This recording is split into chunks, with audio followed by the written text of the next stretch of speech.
Prenez place.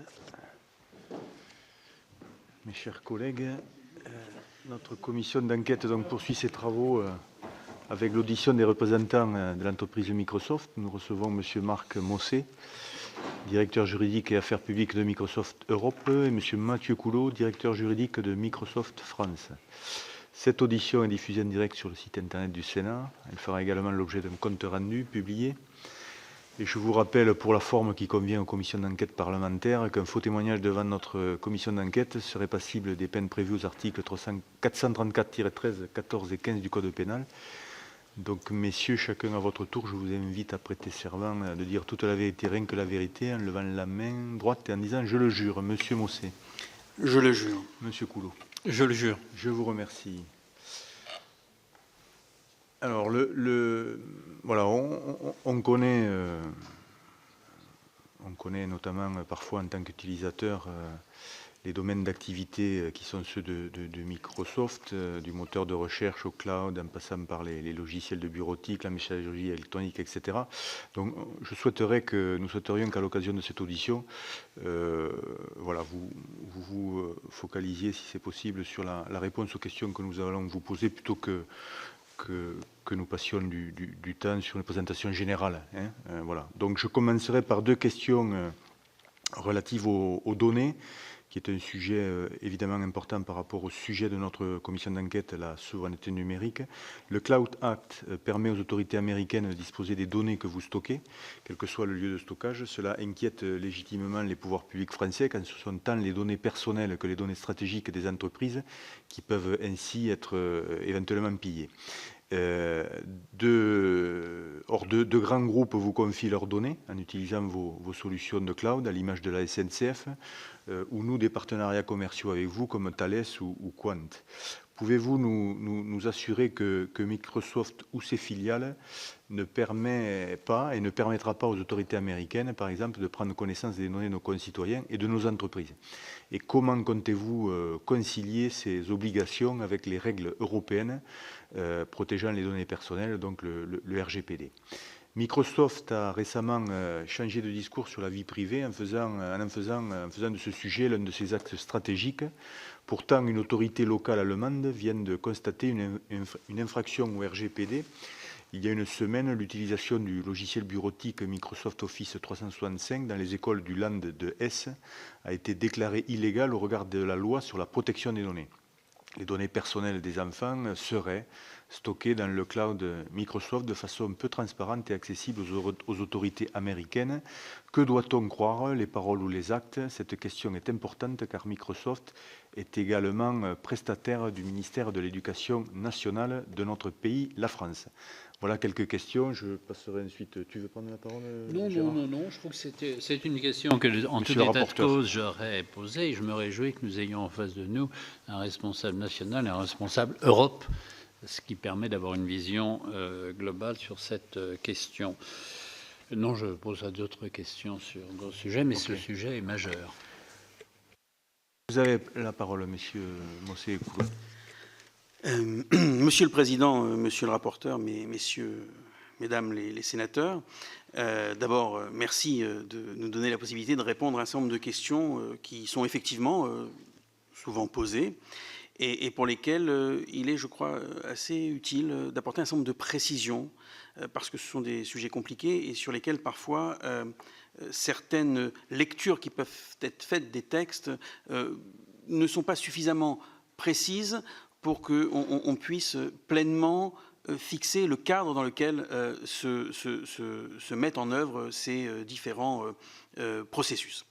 Alors, pour répondre à la première question qui est relative au Cloud Act, je me permets de faire un petit retour en arrière parce qu'il va éclairer la réponse que je voudrais vous apporter. Il se trouve qu'avant le Cloud Act, Microsoft a été un acteur important de cette question de l'accès aux données stockées en Europe par le gouvernement américain, puisque nous nous sommes opposés à une demande qui avait été formulée par une autorité de poursuite américaine pour des données stockées en Europe. En l'occurrence, elles étaient stockées dans l'un de nos data centers en Irlande. Nous nous y sommes opposés pour deux principales raisons. le temps est limité, donc on ne peut pas rentrer dans trop de détails, mais deux principales raisons qui étaient les suivantes. D'abord, il nous apparaissait que la demande était formulée de telle sorte pour ces données stockées en Europe, en méconnaissance du droit de la protection des données et de la vie privée telle qu'elle s'appliquait à l'époque en Europe, c'était avant le RGPD, et cela nous paraissait, ces données étant stockées en Irlande, méconnaître la souveraineté de l'État irlandais, étant considéré qu'il existait des procédures de coopération judiciaire internationale pour permettre l'accès à ces données afin de satisfaire les besoins de l'enquête criminelle dont il s'agissait. Cette affaire nous a conduits devant la justice américaine puisque nous nous opposions au gouvernement américain et la Cour d'appel de New York nous avait donné raison dans un arrêt important et suite à cet arrêt important, l'affaire a été portée devant la Cour suprême des États-Unis. Et ça n'est pas rien. Et la Cour suprême a accepté de l'examiner. Vous savez que dans la procédure américaine, la Cour suprême a une forme d'opportunité d'accepter telle ou telle affaire selon l'importance, les conséquences qu'elle peut avoir à travers une procédure de certiorari. Et elle a accepté d'examiner cette affaire. C'est important de le rappeler parce que le Cloud Act est intervenu après que nous nous soyons opposés à cette demande et après que nous ayons fait valoir ces arguments tirés à la fois de la protection des droits fondamentaux et de la question de la souveraineté des États, là où étaient stockées les données. Ça, c'est notre position qui n'est donc pas récente, qui n'est pas liée au Cloud Act et qui est effectivement formée bien avant la modification de la législation américaine. Parce qu'effectivement, ce qui est intervenu, c'est qu'avant que la Cour suprême ne rende sa décision, il y a eu une modification du droit américain via ce texte appelé Cloud Act, qui, en réalité, a eu vocation à fixer une partie des questions qui étaient posées dans le cadre de cette affaire, en conséquence de quoi la procédure devant la Cour suprême s'est arrêtée, puisque l'affaire est tombée du rôle de la Cour suprême. Le Cloud Act a fixé un certain nombre de nouveaux principes. Premier point que je soulignerai à cet instant, contrairement à ce que je lis, parfois le Cloud Act n'a pas modifié les règles d'attribution de juridiction américaine. Il a essayé de fixer notamment cette question de l'accès à des données stockées hors des États-Unis, en clarifiant les règles. Et je crois que c'est important de le souligner parce que c'est presque un paradoxe par rapport à ce qu'on lit ici ou là sur le Cloud Act, mais le Cloud Act, d'une certaine façon, ouvre un certain nombre d'opportunités pour déterminer une balance équilibrée entre la protection des droits fondamentaux, dont la vie privée, et également l'efficacité des enquêtes criminelles, des enquêtes pénales, pour préserver la sécurité, y compris celle des citoyens. C'est un texte, si on veut bien regarder de ce point de vue-là, qui est un texte de procédure et de procédure criminelle. Ça n'est pas un texte qui autorise un accès indéterminé, indéfini à l'ensemble des données. C'est vraiment dans le cadre d'une poursuite d'une infraction, l'accès à des données déterminées qui, effectivement, peuvent être stockées à l'étranger. C'est un des points. Mais ce qui est vraiment important, c'est de replacer le Cloud Act dans cette logique-là et dans ce processus-là. J'y ajoute une deuxième chose qui me paraît très importante, c'est que le Cloud Act connaît d'une certaine façon en Europe un texte miroir qui est en train d'être adopté, qui est un projet de règlement de l'Union européenne, appelé, alors bon, c'est Evidence, c'est l'acronyme qu'on lui donne un peu rapidement à Bruxelles, mais c'est un texte sur l'accès aux preuves électroniques stockées dans un autre État membre de l'Union européenne. Donc il s'agit d'un texte qui va, lorsqu'il sera adopté, fixer le cadre de cet accès à des preuves stockées dans un autre État membre de l'Union européenne, preuves électroniques, eh bien, de fixer les règles entre les 28, considérons donc aujourd'hui les 28 États membres de l'Union européenne. C'est très intéressant parce que c'est en quelque sorte le pendant, le miroir du Cloud Act. Et il y a un troisième étage qu'il faut considérer, c'est que dans le cadre du Cloud Act, il est prévu que soient conclus des executive agreements, des accords entre les États-Unis et les gouvernements d'autres États, voire l'Union européenne, pour fixer un cadre afin de mieux déterminer cette balance entre les différents droits lorsqu'il s'agit d'accéder à des données dans le cours d'une enquête criminelle. Quand on parle du Cloud Act, il faut considérer cet ensemble d'éléments parce que c'est ça le cadre auquel on est en train de se préparer les uns et les autres. Et c'est d'autant plus intéressant qu'en réalité, je disais, non pas par goût du paradoxe ou de la formule, qu'il y avait une forme d'opportunité là, parce que jusqu'à présent, sur ces questions-là, c'était souvent des traités d'assistance judiciaire mutuelle internationale qui étaient plus ou moins efficaces, qui parfois conduisaient à ralentir les enquêtes pénales, alors que parfois il faut aller vite. Là, il s'agit d'établir un cadre, mais un cadre adapté au XXIe siècle, où les données peuvent être stockées dans différents États, et où il faut aller parfois vite, et le faire dans le respect absolu des droits et libertés fondamentaux. Donc c'est ce cadre-là que je voulais rappeler, parce que ça éclaire inévitablement la réponse que je vais apporter ensuite au cœur de votre interrogation si nous sommes confrontés à une demande s'agissant de données d'un de nos clients, parce que c'est véritablement dans cet équilibre, s'agissant d'investigations criminelles, sur des données précises et déterminées, et non pas un accès généralisé à des données. Ça, je crois que c'est très important. Et encore une fois, ce qui est devant nous, c'est véritablement de parfaire ce cadre entre le Cloud Act, l'adoption du règlement sur la preuve électronique qui est actuellement devant le Parlement européen, qui maintenant qu'il est élu devrait reprendre ses travaux, j'imagine, sur la base du texte formulé par le Conseil, et un accord éventuel entre les États-Unis et l'Union européenne, puisqu'il y a un mandat de négociation qui a été confié à la Commission et que cette négociation va pouvoir commencer. Donc c'est ce cadre-là. Si nous sommes confrontés à une demande, c'est donc dans ce... Oui. Si je peux me permettre, juste avant que tu passes à la suite de ton raisonnement, un très court rappel sur le code, la hiérarchie des normes américaines. En fait, ce que Marc Mossé explique très bien, c'est que tout cela vient du 4e amendement de la Constitution qui a été écrit suite à un traumatisme des colons américains, puisque les Britanniques avaient le droit d'entrer dans les maisons sans préavis et sans aucun contrôle d'une autorité judiciaire.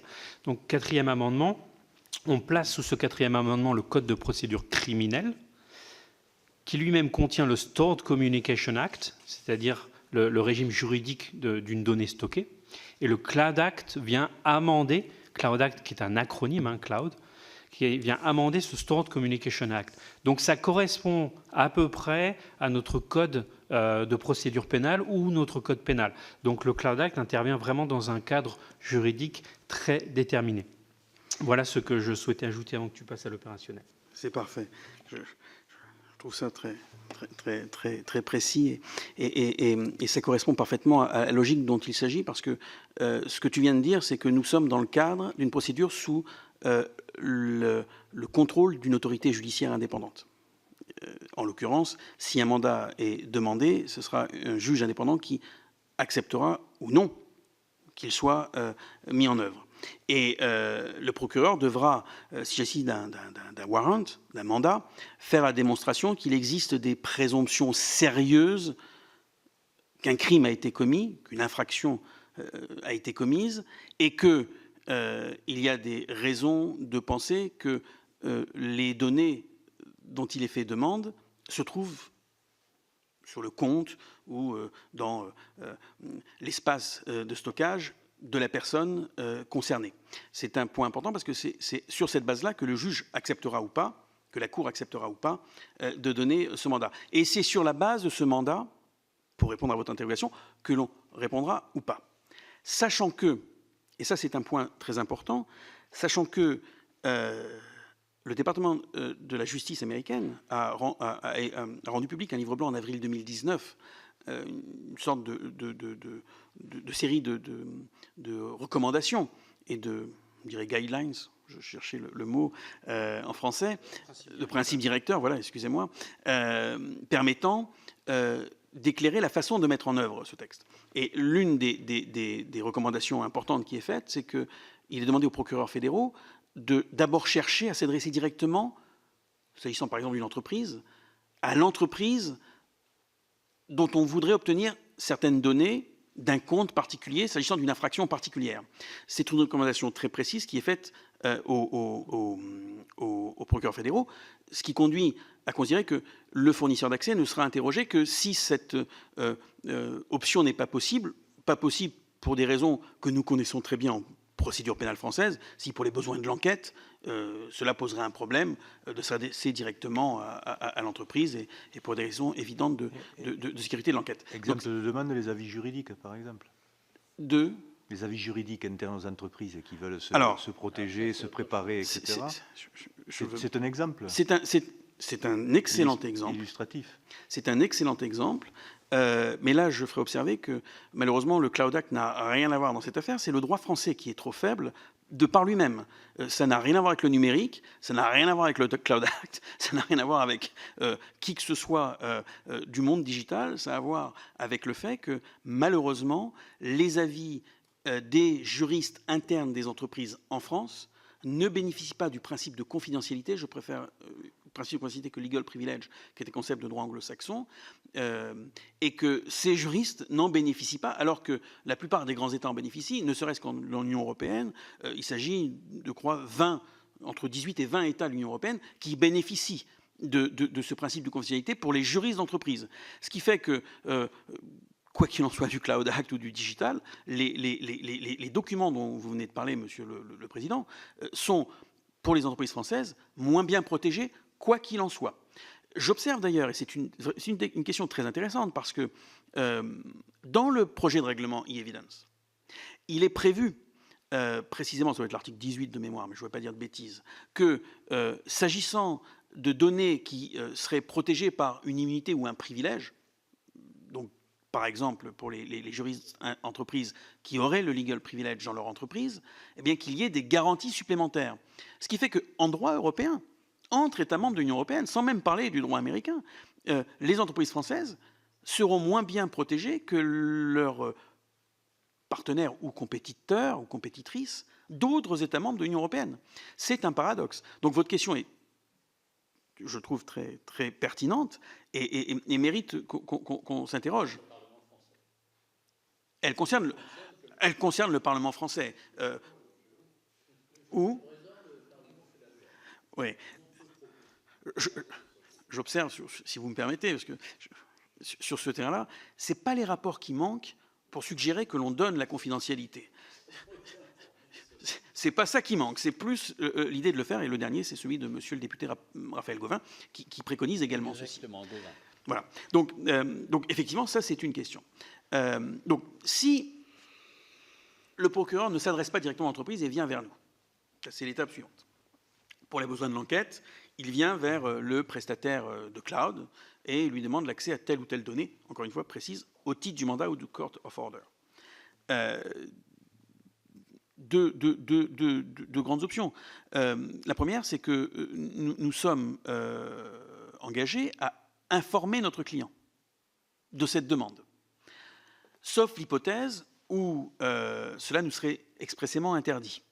C'est possible dans un certain nombre de circonstances. Encore que ces circonstances doivent être, là aussi, au titre du droit américain, très précisément qualifiées, un risque pour l'intégrité physique ou la vie d'une personne, l'intérêt de l'enquête, voilà, un certain nombre de critères, il y en a 4 dans la loi qui permettent de préciser pourquoi on ne pourrait pas communiquer avec notre client. Bon. Je poursuis le raisonnement, imaginons que nous ne puissions pas. Il nous reste la possibilité de considérer que cette demande n'est pas fondée. Soit parce qu'elle n'est pas techniquement réaliste, soit parce que nous ne disposons pas de ces données, elles ne sont pas stockées chez nous, soit parce que, et là c'est plus intéressant, et j'ai envie de dire sur le terrain du droit, soit parce que nous considérons qu'il y a un conflit de loi entre la demande qui nous est faite et, si nous sommes en France, le droit français. Droit français qui peut être, alors, le RGPD, ou un autre texte, le cas échéant. Faisions référence au rapport Gauvain, ce pourrait être une loi de blocage révisée, si j'en crois certaines de ses recommandations. Là, nous pouvons faire deux choses, ou plutôt il y a deux options. Dans le cas du Cloud Act, soit nous sommes dans un État où il n'y a pas d'executive agreement entre les États-Unis et l'Union européenne, option qui est celle d'aujourd'hui, puisque l'executive agreement n'est pas encore abouti. Et dans ce cas-là, si nous considérons qu'il y a un vrai risque de conflit de loi, un peu comme nous l'avons fait dans l'affaire que je citais précédemment, nous pouvons nous y opposer devant le juge américain à travers une procédure qui s'appelle la procédure de committee analysis, qui est une procédure de common law, courtoisie internationale, mais qui met en œuvre le droit international avec une balance de différents critères. Le premier, c'est que regarderait le juge. Quel est l'intérêt des États-Unis à l'obtention de ces preuves? Quel est l'intérêt, en l'occurrence de la France, que protège la loi dont nous considérons qu'elle est en conflit avec la demande américaine? Est-ce qu'il y a d'autres moyens d'obtenir les preuves d'une façon raisonnable, dans un délai raisonnable pour les besoins de l'enquête? Voilà, un certain nombre de critères que mettrait en œuvre le juge. Ça, c'est l'option 1 qui est, j'allais dire, qui pourrait se poser aujourd'hui en l'absence d'executive agreement. Et nous pourrions, si la question se posait, considérer fortement, effectivement, de nous opposer à une demande dès lors qu'il y aurait un conflit de loi fort. Ce qui suppose qu'il y ait un conflit de loi net et précis. Vous me posiez la question par rapport au RGPD. La question s'est posée d'une certaine façon devant la Cour suprême, dans le cas que j'évoquais précédemment, puisque le RGPD avait été adopté. Il n'est pas encore entré en vigueur, puisque c'était le 25 mai 2018 qu'il entrait en vigueur. Mais la question s'était posée, et dans l'un des amicus, l'un des mémoires amis de la Cour que la Commission de Bruxelles avait déposé devant la Cour suprême, elle évoquait effectivement les difficultés au titre de l'article 48 du RGPD, ce qui marquait un conflit. Mais, page suivante, elle indiquait une éventuelle exception au titre de l'article 49 du même RGPD. Ce qui, d'une certaine manière, affaiblissait un petit peu le conflit énoncé au titre de l'article 48. Donc, pourquoi je dis ça? Parce que la question importante, c'est, si la question devait se poser devant un juge américain, de se trouver dans une situation où il y a un conflit de loi précis, réel et conséquent aux yeux du juge américain qui serait en situation de l'appliquer. Si demain la même question se posait et qu'un executive agreement existe, un traité entre les États-Unis et l'Union européenne, et que donc la négociation est aboutie, la question se poserait un petit peu différemment parce que cet accord aurait vocation à fixer encore plus précisément les règles de communication de ces preuves électroniques, et donc normalement d'anticiper un certain nombre de ces difficultés, mais également, si difficulté il devait y avoir, de fixer encore un peu plus les critères qu'appliquerait le juge américain en cas de conflit au titre de cet Executive Agreement. Donc ces Executive Agreements au titre du Cloud Act ont vocation à préciser les règles et donc, comme je l'indiquais, à établir cette balance entre la protection des droits fondamentaux, des libertés fondamentales, dont la protection des données personnelles ou parfois non personnelles, et les nécessités d'une enquête au titre de la protection de la sécurité et de l'ordre public, qui sont des objectifs de valeur constitutionnelle, au moins en droit français. Et donc, j'allais dire, la position qui avait été la nôtre au moment de l'affaire, qui était de protéger les données stockées en Europe pour les principes au titre des principes que j'évoquais, demeure. Le cadre évolue, mais il est clair que l'opportunité que j'indiquais tout à l'heure suppose que l'on avance sur les 3 dimensions pour que ces règles soient encore plus précises et donnent une certitude, mais nous faisons en sorte de protéger les données de nos clients.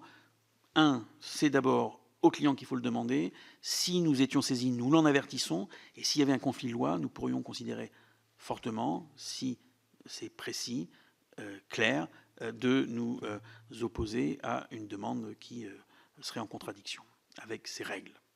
Merci pour cette réponse. Vous êtes en mesure de fournir, si le cas échéant, des éléments de preuve de cette façon de procéder Alors, dans nos contrats, peut-être que tu peux, dans nos contrats, il y a des éléments, au-delà de la procédure que nous avons engagée, qui est une bonne...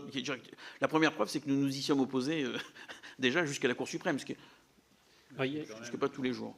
Il y a effectivement 3 niveaux de réponse, je pense, par rapport à cette question, Monsieur le Président. D'abord, dans nos contrats, nous avons une clause effectivement qui prévoit cette situation. Je vous lis 2 lignes de cette clause, elle est très courte. Microsoft ne fournit pas, petit a, un accès direct, indirect, général ou libre aux données clients. Petit b, ne fournit pas les clés de chiffrement utilisées pour sécuriser les données clients ou la possibilité de forcer ce chiffrement. C'est-à-dire que nous reportons vraiment la responsabilité du dialogue entre l'autorité d'enquête et notre client sur leur relation bipartite. Nous ne souhaitons pas être au milieu de ce dialogue. Si nous sommes forcés d'y être pour les raisons que Marc Mossé évoquait, nous y serons. Mais nous privilégions tout d'abord la relation entre le client directement avec l'autorité d'enquête. Les clients le retrouvent dans le contrat. Et ce que dit cette clause également, c'est que le chiffrement est une possibilité. Aujourd'hui, chaque entreprise, pour se protéger des attaques cyber, doit avoir une sorte d'état de l'art. Et dans cet état de l'art, il y a le chiffrement. Le chiffrement à plusieurs degrés. Le chiffrement, ça veut dire créer des clés. C'est comme une serrure de porte. Vous créez les clés pour fermer, puis pour ouvrir. Les clés de chiffrement et de déchiffrement. Or, il se trouve qu'à un certain niveau de chiffrement, le client est seul maître du déchiffrement. Microsoft ne peut pas avoir une vue sur les données du client. Je fais une petite parenthèse là, les données clients sont différentes de l'infrastructure. Le cloud computing, c'est si on fait très court, du stockage informatique. Donc vous avez une infrastructure, une ferme de serveurs, un bâtiment en dur. Ça, c'est pour le matériel. Et vous avez l'immatériel, c'est-à-dire ce qui va venir dans les serveurs, qui sont les données qui appartiennent aux clients. Elles n'appartiennent pas à Microsoft, par principe. Et sur ces données clients, un chiffrement s'applique. Charge au client ensuite de mesurer le degré qu'il souhaite avoir de chiffrement. Et dans ce cas-là, si le chiffrement est... Exactement, il a tout à fait la possibilité, en fonction de ce qu'il achète, comme service ou comme produit, de prévoir ce chiffrement qu'il conçoit lui-même et dont il détient lui-même les clés, via son responsable de la sécurité informatique. Et dans ce cas-là, nous ne sommes pas en mesure de fournir une donnée déchiffrée, et en tout cas, nous nous engageons contractuellement à ne pas la fournir aux autorités. Ça, c'est pour le principe. La deuxième question, qui était une illustration du sujet précédent posé de manière générale, à savoir ce qui s'est passé en Allemagne. Là, vous pouvez nous en dire un petit peu plus là? Alors, Est-ce que c'est avéré d'abord voilà, est-ce qu'on a la bonne information et pourquoi y a-t-il eu si c'est... Alors, effectivement, c'est l'autorité de Hesse qui a posé ces questions. Alors, pour être très honnête, je ne connais pas les détails de la question qui est posée. Simplement, effectivement, nous avons pour principe d'entrer en dialogue avec un régulateur qui nous interroge sur ce sujet-là. Nous avons mis en œuvre le RGPD. D'ailleurs, nous l'avons mis en œuvre pas simplement en Europe, mais pour l'ensemble de nos produits dans le monde entier, parce que l'Europe a ici fixé un standard international. Je crois que c'est important à garder à l'esprit, notamment au regard du champ de la commission d'enquête. C'est l'Europe là qui a eu cet effet de fixer un standard international. Donc nous le mettons en œuvre. Il y a des questions qui se posent. Nous allons entrer en dialogue avec l'autorité pour clarifier les questions, pour être certain que... Dès la semaine prochaine d'ailleurs. Oui, dès la semaine prochaine, pour voir si effectivement il y a une difficulté telle qu'elle a été identifiée, pour voir comment résoudre la difficulté. C'est un dialogue normal. La question de la protection de la vie privée, au-delà des textes que l'on met en œuvre, c'est un sujet compliqué, un sujet sur lequel il peut y avoir parfois la nécessité d'établir des dialogues, ça arrive régulièrement, et je pense que c'est vraiment indispensable. C'est une des évolutions, parce que si j'ai envie de dire, pendant longtemps, il y avait la loi 78, la directive 95, mais personne n'y portait une attention si conséquente. Quand on s'est engagé sur la question de la protection de la vie privée, vous rappeliez justement que c'est un sujet sur lequel on a pris beaucoup d'engagements dans le passé, y compris avec on a été les premiers à mettre en œuvre les clauses contractuelles types de la Commission européenne dans les contrats de cloud, parce que ça nous apparaissait tout à fait important. Et aujourd'hui, il est tout à fait heureux que la question de la protection de la vie privée soit, au quotidien, un questionnement. Ça doit faire partie de notre culture, pas de notre culture numérique, notre culture citoyenne, notre culture économique. Et ça c'est tout à fait essentiel. J'ajoute un point, si je puis me permettre, Monsieur le Président, parce que ce que disait Mathieu à l'instant, Et d'une certaine manière, ce que renvoie votre question au fond, c'est aussi une interrogation sur notre modèle économique. Et vous disiez, effectivement, on connaît Microsoft.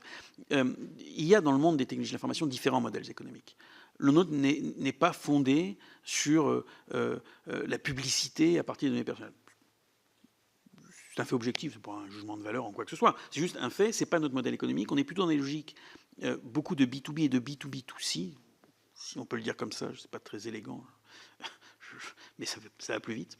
On est surtout dans les logiques de partenariat, la logique d'écosystème. Et ça, c'est un point important parce qu'évidemment, cette question que vous nous posez, notamment sur la protection des données personnelles, mais on pourrait en parler sur la cybersécurité, ce sont des questions qui sont au cœur de notre modèle et qui supposent que par des preuves concrètes, nous puissions donner confiance, hein, comme j'ai l'habitude de dire. Hein, enfin, pas moi, mais il n'y a pas d'amour, il n'y a que des preuves d'amour. Sur la confiance, c'est un peu pareil. Il n'y a pas tant de confiance que des preuves de confiance. Et c'est vraiment ce à quoi nous sommes confrontés au quotidien.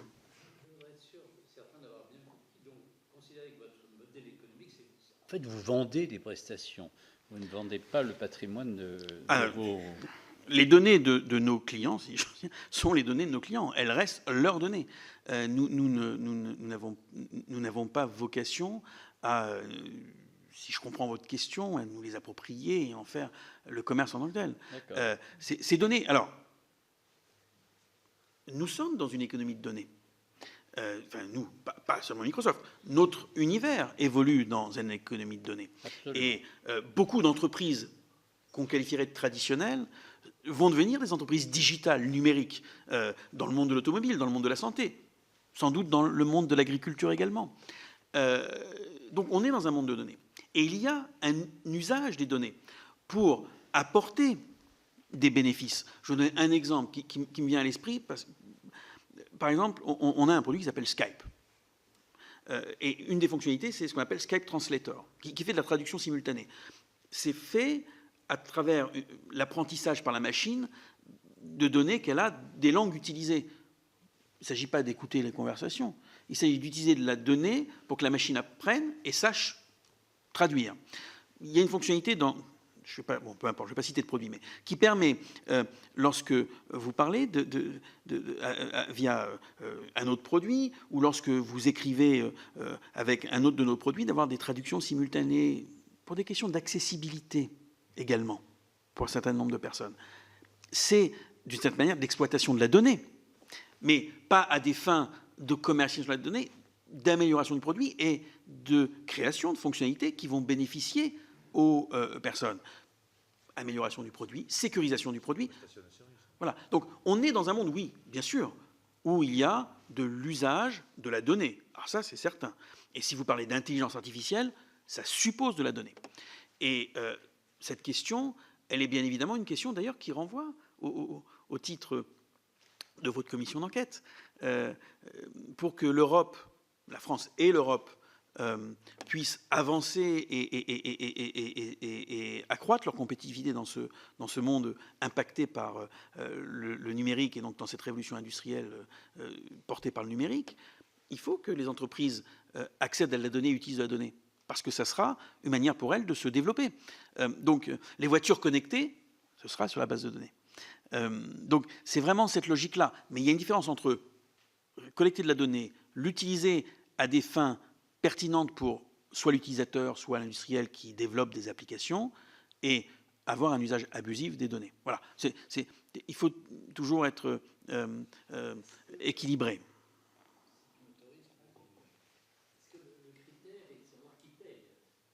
Le service que vous évoquez, de traduction simultanée, qui est en effet remarquable et pertinent, c'est l'utilisateur qui le paye, finalement, quand il le souhaite. Enfin, quand il l'utilise. On est d'accord. Absolument, absolument. Le modèle que décrit Marc à l'instant, c'est d'abord un accès pour le client à l'infrastructure cloud, donc c'est de l'hébergement pur. Ensuite, selon le contrat qui est souscrit par le client, un accès à des briques logicielles, donc c'est de la propriété intellectuelle, et il utilise, le client, ce qu'il souhaite dans le cloud.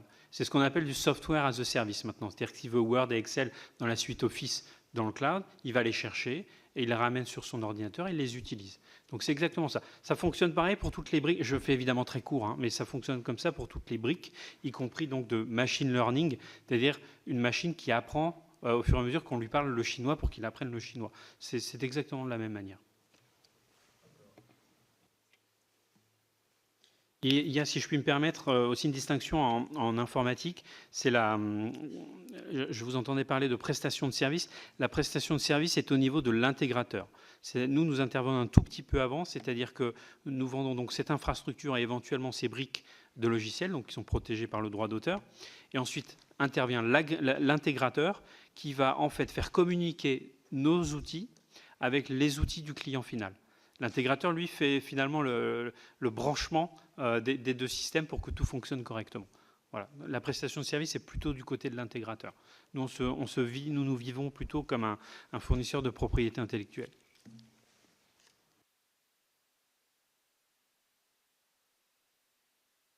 Son statut. Alors, il a un statut commercial, c'est un partenaire, c'est-à-dire qu'il est très souvent, j'allais dire embauché, ce n'est pas le terme exact, mais il contracte avec le client final pour aller dans nos systèmes et brancher notre système sur le système du client. Ça, c'est son rôle. Donc, c'est très souvent un partenaire de Microsoft. En fait, nous vivons dans un écosystème de 10 500 partenaires qui sont les premiers en fait, à vendre nos produits et nos services. Et c'est cet intégrateur qui, très souvent, ça peut être une filiale de Microsoft, d'ailleurs, qui s'appelle Microsoft Service, mais qui va être chargé très précisément, non pas de fournir une infrastructure ou des briques de logiciels, mais de vraiment brancher les deux systèmes entre eux pour qu'ils communiquent et que, in fine, le service, le produit qui est acheté fonctionne correctement.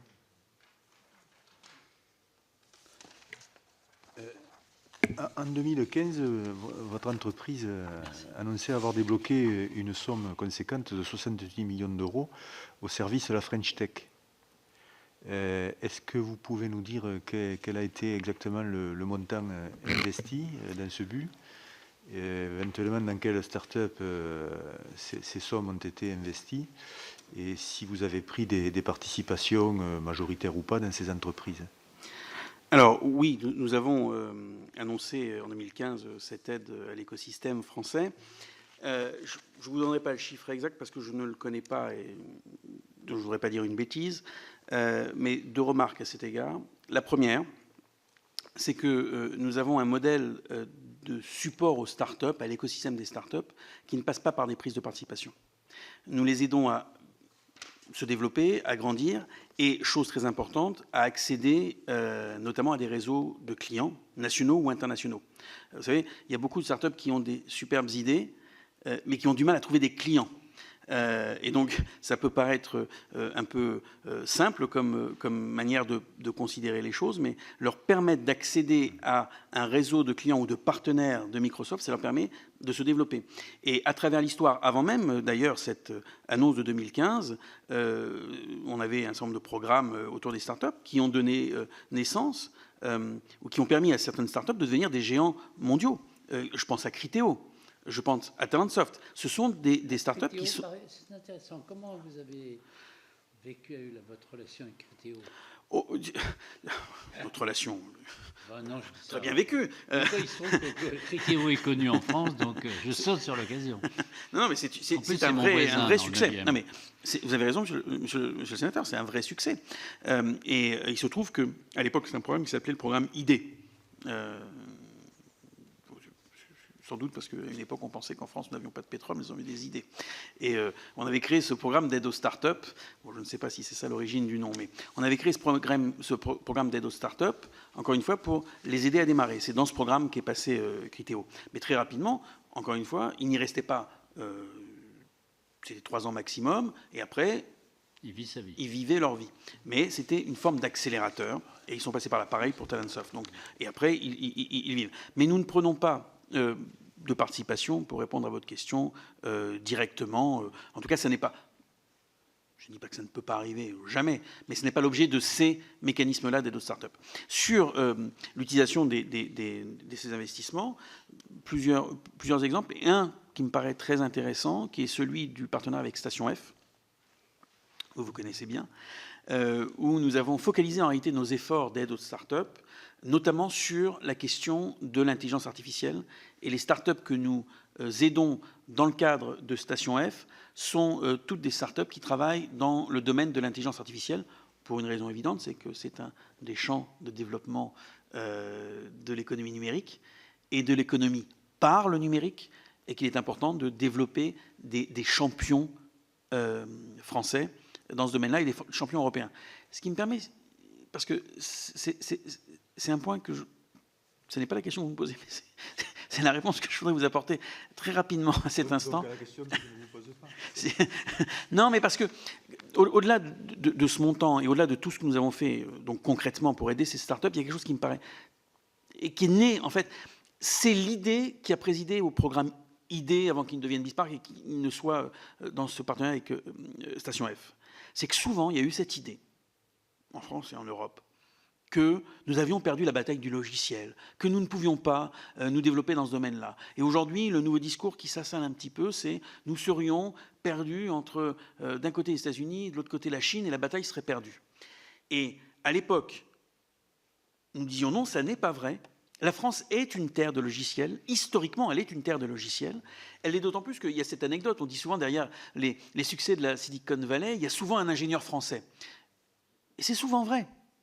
Et chez Microsoft, il y a beaucoup d'ingénieurs français. Parce qu'il y a une école mathématique française, il y a une école informatique française très puissante. L'INRIA, de ce point de vue-là, a une réputation mondiale. Et nous avons un partenariat depuis 2006 avec l'INRIA sur un certain nombre de sujets dont on pourra parler si vous voulez. Mais on s'était battu à l'époque contre cette idée que nous aurions perdu cette bataille. Et donc on voulait faire la démonstration qu'il y avait tout un écosystème et les talents en France pour que ça fonctionne. Et je pense que nous en avons, enfin, que ces programmes-là ont pu permettre l'éclosion d'un certain nombre de ces succès. Et aujourd'hui, quand on parle de l'intelligence artificielle, est-ce qu'il faut considérer que nous avons perdu cette bataille, la France et l'Europe? La même réponse est non, nous ne l'avons pas perdue. Et je pense que ce serait dangereux d'installer cette espèce d'idée qu'il y aurait la France, les États-Unis et la Chine d'un côté, puis au milieu, on serait perdu. Non, pour deux raisons.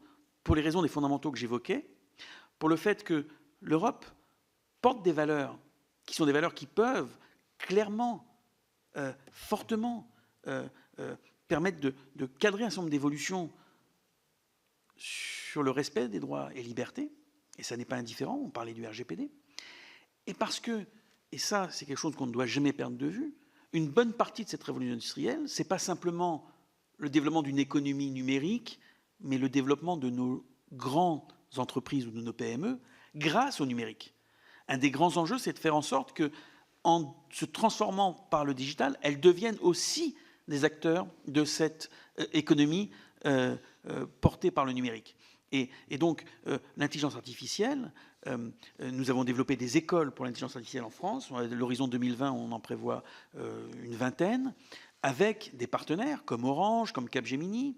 Dans le cadre du service civique, nous prévoyons 1 million de jeunes sensibilisés au numérique. Il y a beaucoup à faire pour qu'on ne perde pas cette bataille. Dans ces écoles, vous visez quel niveau de formation? Alors, c'est sans prérequis. La première formation, c'est l'école d'Issy-les-Moulineaux. Il y a 24 jeunes qui, au bout de 7 mois de formation... Votre siège, l'immeuble sur le quai. Voilà, qu'on peut voir. Dans Moi, lequel... j'ai même visité pour voir votre classe immersive. Oui. La classe, ce qu'on appelait à l'époque la classe immersive. Sur la scolarité, c'est 7 mois de formation et 12 mois de contrat d'alternance. Tous ceux de la première promotion, c'est intéressant, ont trouvé un job en sortant. Alors, sauf un, mais il a créé, c'est pas parce qu'il n'en fait pas, c'est parce qu'il a créé sa propre start-up. Et l'idée, donc, c'est pas simplement à Paris, puisqu'il y en a sur les territoires. Il y en a une à Nantes, à Castelnau-le-Lay, parce qu'il y a un partenariat avec la région Occitanie. Il y en a à Biarritz. Une à Lyon, la région Grand Est. Donc l'idée, c'est d'avoir, encore une fois, avec des partenaires, cette possibilité de former un ensemble de jeunes. Et petites rivières font des grands fleuves. Ce n'est pas nous seuls qui allons faire ça, ce n'est pas l'enjeu, ce n'est pas l'objet. Mais c'est cette mobilisation nécessaire, et j'allais dire, elle peut se faire en France, elle peut se faire en Europe. Ce modèle, nous le dupliquons dans d'autres pays.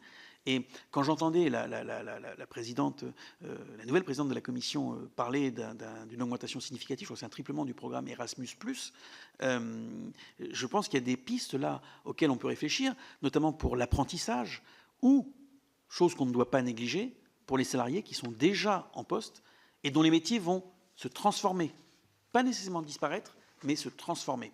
Et d'une certaine manière, la souveraineté, elle passe aussi par le fait qu'on porte une attention, j'allais dire, presque prioritaire à la question de la formation. Parce que cette bataille, la France et l'Europe ne l'a pas perdue, et la transformation digitale est une chance pour nos entreprises. Merci. J'aurais, pour ce qui me concerne, une dernière question. Vous êtes revenu sur votre modèle économique, en tout cas pour une partie importante de vos activités d'entreprise. Vous détenez un moteur de recherche, Bing, qui classiquement, enfin en tout cas comme d'autres, bien connus, fonctionne sur le modèle de l'économie de l'attention, puisque voilà, il y a des publicités ciblées et que d'une certaine manière, les données qui sont amenées sur ce moteur de recherche sont utilisées voilà, par d'autres. Est-ce que vous iriez jusqu'à penser que, voilà, peut-être avec le but d'une confiance accrue à l'égard des internautes et d'une certaine manière de vos clients, on pourrait donc voilà, se passer de publicité ciblée voilà, pour entrer dans une logique de moteur de recherche un petit peu différente de ce qu'on connaît aujourd'hui pour la plupart des moteurs existants. Alors, sur cette question, vous l'avez rapidement évoqué tout à l'heure, nous avons conclu un partenariat avec un moteur de recherche français qui a pour philosophie de se placer effectivement dans une approche assez faisant écho à celle que vous venez de présenter, c'est le moteur Quant. Donc nous avons un partenariat avec ce moteur, y compris pour leur donner des capacités technologiques, puisque une partie du partenariat, c'est de permettre d'être sur notre plateforme Azure pour qu'ils puissent effectivement avoir une capacité de calcul la plus intéressante. Ce que je crois intéressant de noter, c'est qu'il y a plusieurs modèles. Il y a sans doute des attentes j'ai envie de parler plutôt des citoyens que des consommateurs, parce qu'on touche là aussi à une certaine idée de la société et que la manière dont Quant se positionne est, je trouve, vraiment très intéressante parce qu'elle montre qu'il y a des alternatives et imaginer d'autres façons de pratiquer la recherche sur Internet est sans doute une piste très intéressante. C'est un monde en évolution permanente et où la compétition est très forte, et l'un des éléments de la compétition est aussi de savoir répondre aux aspirations des citoyens. Le numérique peut paraître très en mode d'innovation permanente. Il y a des principes et des valeurs, eux, qui sont de toujours et qui ne s'arrêteront pas, quoi qu'il en soit, des innovations technologiques. Merci. Gérard ? Oui, dernière question. J'aurais trois questions. La dernière vient de votre... Elle est spontanée. Est-ce que dans le système, dans l'univers numérique, on a réfléchi à ce que les gens seraient prêts à payer eux-mêmes pour un moteur de recherche? Parce que la gratuité, c'est un service formidable, c'est attractif, et ça a une contrepartie.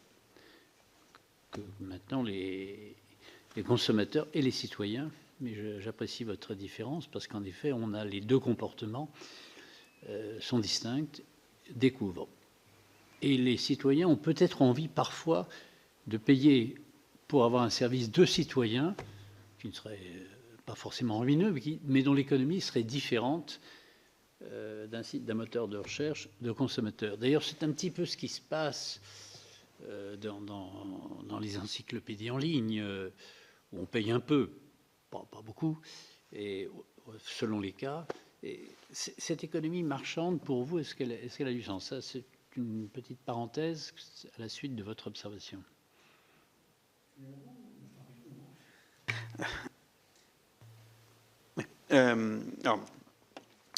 Pour ne pas être, je dis, pourquoi citoyen? Parce qu'on n'est pas à ce moment-là tributaire du classement que propose le service. On a quelque chose de plus neutre, enfin de froid, et qui ne vous impose pas telle ou telle réponse. Alors, il y a deux votre question. C'est une question spontanée, mais elle ouvre plein de champs. Hein. Oui, je crains. Je ne voudrais pas gâcher votre repas. Non, il n'y a pas de risque. Mais je vais essayer d'apporter 2 éléments de réponse, qui sont des réflexions spontanées aussi au moment où vous me posez la question. Votre expérience est intéressante, surtout qu'elle est riche. Donc, et elle n'est pas exclusivement informatique. Non, complètement. Bien souvent, le numérique est un reflet de ce que sont nos sociétés. Hein. Oui, on est d'accord. Là-dessus, je pense qu'il faut qu'on prenne cette distance avec la technologie. 2 observations. La première, c'est que il existe des modèles, finalement, dans le monde numérique, qui sont des modèles qu'on appelle souvent freemium, qui sont des modèles dans lesquels il y a un accès d'abord gratuit, puis pour un service d'une autre nature, ou avec des fonctionnalités supplémentaires, ou avec un contenu plus riche. Il faut payer. On le connaît dans la presse, hein, d'ailleurs, c'est un des modèles qui s'est installé petit à petit, hein, puisque la presse a pensé au départ que le tout gratuit était une formule, et puis certains, avec succès, si on regarde par exemple le New York Times, ou en France Le Monde ou d'autres, ont montré qu'on pouvait avoir cette approche différenciée, j'ai envie de dire. Donc ça, c'est une première réflexion. Il y a des modèles, effectivement, différents qui peuvent reposer sur un prix qui ne soit pas simplement la gratuité, un modèle pardon qui ne soit pas simplement la gratuité. La deuxième réflexion, c'est que quand on regarde ces dernières années sur la révolution numérique, la montée en puissance de la dimension citoyenne m'apparaît très forte. Sans doute que pendant longtemps, c'était les avantages immédiats que la gratuité manifestait de façon très flagrante. Et pour tout un ensemble de raisons, notamment liées à la protection de la vie privée, au pluralisme, au fait de ne pas se sentir enfermé, eh bien, les revendications citoyennes, les aspirations citoyennes sont montées en puissance. Et je crois que c'est un paramètre non négligeable. Et si je puis me permettre, en réfléchissant à ma réponse, je vais y ajouter un élément qui va vous paraître assez éloigné, et en même temps qui, pour moi, est un des événements qu'on a vus ces derniers mois sur la cybersécurité, qui apparaissait un sujet de spécialiste, un sujet pour vraiment et puis un sujet d'entreprise ou d'État. Et on a vu chose très intéressante dans le cadre du Paris Peace Forum, du Forum de Paris de la paix, qui réfléchit à des nouveaux modes de gouvernance, autour notamment de phénomènes comme le numérique, la signature de l'appel de Paris, qui a permis à 552 signataires, 66 États, alors tous les États de l'Union européenne, donc 66 États, 347 entreprises et plus 130 et quelques ONG, think tanks, de signer un appel de Paris sur la cybersécurité pour travailler ensemble. Pourquoi je dis ça? Parce qu'on voit une approche multipartie prenante, et ce n'est pas indifférent par rapport au questionnement sur la souveraineté. La souveraineté des États est toujours là. Et elle restera. Le monde de Westphalie n'a pas disparu et Jean Baudin n'a pas été jeté aux orties. Simplement, la manière de mettre en œuvre les attributs de la souveraineté, la manière de garantir les droits dans un monde numérique évolue. Et ça renvoie un peu à votre question. Il y a des demandes, des aspirations des citoyens, et le niveau d'exigence va monter. Et j'ai trouvé autour du Forum de Paris de la paix, dont l'appel de Paris du 12 novembre l'année dernière, qui va être célébré son premier anniversaire en novembre cette année, comme les autres initiatives qui étaient discutées pendant le Forum de la paix de Paris, y compris sur la liberté de la presse, sur tous ces événements, sur les fake news, a montré qu'il y avait, avec beaucoup d'ONG, de gouvernements et d'entreprises, une volonté d'avancer à travers ce que j'appellerais une approche multipartie prenante. Il y a le multilatéralisme, dont on voit parfois qu'il pourrait être en crise à certains égards, mais peut être complété et renforcé par cette approche multipartie prenante. D'une certaine manière, l'un des... J'ai envie de vous dire, ce n'est pas la question que vous m'avez posée, mais en réfléchissant à la réponse, souveraineté numérique, j'ai envie de dire, c'est la souveraineté augmentée grâce au numérique. Et augmentée parce que ce qui est son cœur de la garantie des droits, il y a un État, il y a des frontières et des autorités publiques parce qu'on garantit les droits des citoyens, eh bien, le numérique peut aider, y compris à une participation plus forte des citoyens. Donc on est dans un moment, presque un moment historique essentiel. Parce que la citoyenneté, c'est l'impôt. Moi, ça ne me choque pas. Je trouve au contraire que l'impôt est un facteur de liberté. Ça vous donne le droit de participer à la collectivité et de la faire fonctionner. Parce que sinon, la collectivité sera payée par d'autres qui ne vous demanderont pas votre avis. Enfin, deux questions plus techniques. Pourquoi Microsoft n'a pas réussi dans son système... Enfin, vous allez peut-être me dire que je me trompe, mais n'a pas vraiment pris pied dans le système d'exploitation des smartphones, alors qu'on s'aperçoit que de plus en plus le terminal, enfin le robinet d'accès au réseau est quand même décisif. Alors là, je parle du smartphone parce que c'est devenu un standard international. Il y aura d'autres terminaux avec les objets connectés, mais là, en l'occurrence, c'est un système d'exploitation que Microsoft, je le dis en français, n'a pas complètement maîtrisé. Et la deuxième question aussi technique, on découvre que vous êtes un très gros investisseur. Enfin, nous, commission, on ne connaît rien, donc on découvre beaucoup de choses.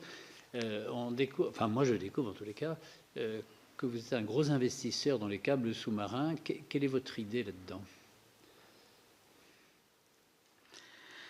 Alors, sur la première question de l'OS, le système d'exploitation et les mobiles, Operating system. Effectivement, la compétition a montré que voilà, il y avait différents acteurs et c'est heureux que cette compétition ait montré que différents acteurs pouvaient prendre différentes parts de marché, qu'il y avait une compétition très, très vivante. Mais ce que je dirais en revanche, c'est que si vous regardez aujourd'hui, le choix que nous avons, qui est un choix de permettre que nos applications tournent sur l'ensemble des systèmes d'exploitation, qui est un mode très interopérable, très en lien avec le monde de l'open source. On est un des principaux contributeurs au noyau Linux. GitHub, qui est la principale plateforme de développement pour les développeurs open source, est maintenant nous en avons fait l'acquisition. Donc nous sommes devenus un acteur de l'open source. Sur la plateforme Azure que j'évoquais dans le cloud, tout un ensemble de langages open source fonctionne. Et donc aujourd'hui, Microsoft a opéré un certain nombre de changements qui font que dans cette innovation permanente, on a aussi su trouver d'autres modèles et une place différente dans cet univers qui est beaucoup conçu autour du cloud et de l'accès à différentes applications sur les différentes plateformes, ce qui nous paraît tout à fait essentiel. Et encore une fois, l'un des enjeux qui nous paraît important, c'est de donner accès à cette puissance de calcul qui permet le développement des applications des propres entreprises. C'est l'un des points importants. Le cloud, ce n'est pas simplement du stockage. C'est du stockage, mais c'est aussi du software as a service, et c'est aussi une plateforme as a service. On peut développer des applications grâce au cloud, excusez-moi, et cette puissance de calcul avec des coûts abaissés. Donc ça, ce sont des choses très importantes. Troisième question, les câbles sous-marins. C'est parce que la question d'infrastructure est tout à fait essentielle et qu'il faut... nous avons des data centers partout dans le monde, dans plusieurs régions du monde. Il y en a 3 en France. Et donc la question comment dirais-je, de circulation des données, d'accès... Vous n'en aviez pas ressenti le besoin jusqu'à présent. Jusqu'à présent, oui. Sur les câbles ou sur les data centers? Sur les câbles. Sur les câbles, ressenti le besoin, je ne sais pas si on avait ressenti le besoin, mais il est clair que par rapport à notre plan de charge et la nécessité d'être présent et d'offrir le meilleur service, il faut avancer. Les opérateurs ne sont pas capables de répondre, de suivre. Après, sur ces modèles-là, nous sommes beaucoup dans des modèles de partenariat également. D'accord. C'est en partenariat avec eux.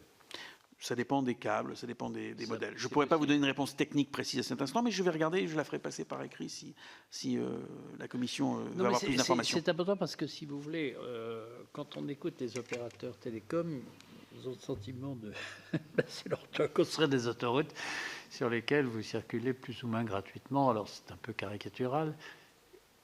Et là, vous vous mettez à construire vous-même. C'est honorable, d'ailleurs. Oui, tu aurais trouvé ça bien, du coup. Oui, sauf qu'ils ont des règles de libre circulation. Aurez-vous les mêmes contraintes? Dès lors qu'on est dans le même cadre juridique, les mêmes règles s'appliquent. OK. Très bien. Merci, Monsieur Mossé, Monsieur Coulot. Merci, Monsieur le Président. Merci, Monsieur le rapporteur. Merci à vous.